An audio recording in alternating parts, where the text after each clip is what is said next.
আজকের ভিডিওতে আমি আপনাদেরকে মাটির একটা স্মার্ট চুলা তৈরি করা দেখাবো, যে চুলাটা খুবই চমৎকার একটা চুলা। পুরোপুরি ভিডিওটা দেখতে থাকুন। শুরুতেই দেখতে পাচ্ছেন একজন ব্যক্তি মাটির গুঁড়ো নিয়ে এসে সুন্দরভাবে এটাকে পানি দিয়ে কাদা তৈরি করেছে, তারপর একটা রঙের কৌটা নিয়েছে। এই কৌটার ঠিক চারপাশে সুন্দরভাবে ওই কাদাগুলো দিয়ে একটা ফ্রেম তৈরি করছে, একটা স্কোয়ার মাপ করবে এটা আসলে। তো দেখি আমরা আসলে পুরোপুরি আসলে দেখলে বুঝতে পারবো কিভাবে তৈরি করছে। তারপরে ওই রঙের কৌটাটা কিন্তু ওখান থেকে তুলে ফেলা হয়েছে।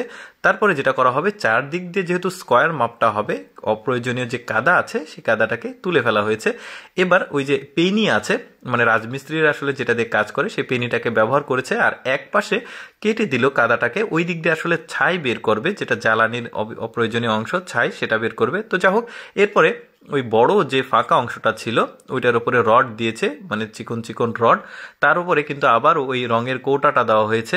এবার ভাঁজ করা রডগুলো দেওয়া হচ্ছে। এইটা হবে মূল ছিদ্রটা, যেদিক দিয়ে আসলে জ্বালানি বা লাকড়ি আপনারা যেটাই বলেন সেটা দেওয়ার জন্য। এবার ওই বাঁকা রডটার উপরে সুন্দরভাবে ওই মাটিগুলো দিয়ে, মানে কাদাগুলো দিয়ে এটাকে মানে একটা স্কোয়ার শেপ করে নিয়ে আসা হচ্ছে। দেখতে পাচ্ছেন বড় যে ছিদ্রটা, এই দিক দিয়ে লাকড়ি বা জ্বালানি দেওয়া হবে, আর ছোট যে ছিদ্রটা রয়েছে এই ছিদ্রটা দিয়ে আসলে ছাই বের করা হবে যখন পরিপূর্ণ হয়ে যাবে ছাইটা।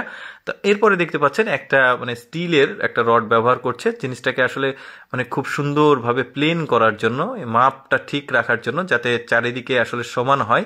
তো দেখতে পাচ্ছেন চারপাশে সুন্দরভাবে উনি আসলে মাটিগুলো ওই পেনি দিয়ে কেটে নিচ্ছে, যাতে জিনিসটা দেখতে অনেক চমৎকার লাগে।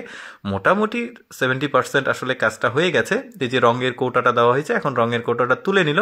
ছিদ্রটাও বেশ বড়সড় হয়ে গেছে, দেখতেও খুব চমৎকার লাগছে। এই যে দেখতে পাচ্ছেন ভেতরের অংশটা কিভাবে তৈরি করেছে। আসলে আমি বর্ণনা দিয়ে বোঝাতে গেলে অনেকেও বুঝবে না, বাট আমি কতটুকু বোঝাতে পারছি সেটা তো আমি বুঝতে পারছি না।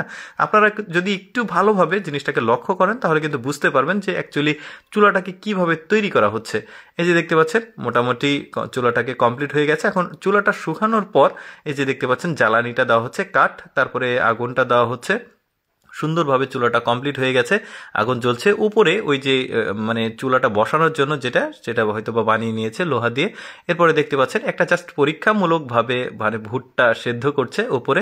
চমৎকারভাবে কিন্তু এই চুলাটা তৈরি হয়ে গেল। খুবই স্মার্ট চুলা, আপনারা বাসায় কিন্তু এটা করতে পারেন আসলে।